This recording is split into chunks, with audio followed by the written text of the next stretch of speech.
Здравейте! Намираме се в Кнежа пред новия дворец на депутата от ГЕРБ Валери Лачовски. Кой е Валери Лачовски? Валери Лачовски, който направиха така, че 7 години да бъде отбит главния път, да бъде блокирана Мездра и камионите да въртат по 200 км за Видин. Само и само за да минават тук. Те имат кариери за Варовик, взимат си от кариерите Варовика, тук имат асфалтова база и асфалтират пътищата.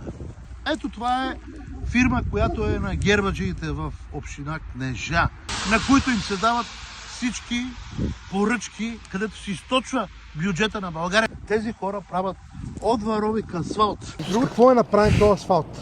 Това ще го докажем. Това е супер трошливо. То се троши като Това е Варовик, бе. Ето го.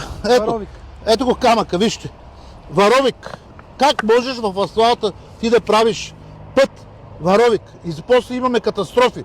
Защото тези депутати държат кариерите, държат асфалтовите бази и оттам източват държавата, но те убиват.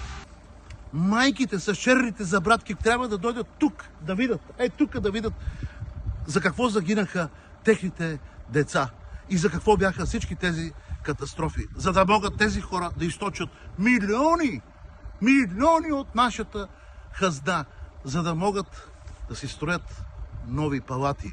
И сега, интересно е, чуваме, че Бойко Борисов искал чрез БСП да прави експертно правителство. С кой бе Бойко? С твоите експерти крадци ли бе? Вие сте за затвора бе. Време е да кажем, стоп! Стоп на крадците от ГЕРБ!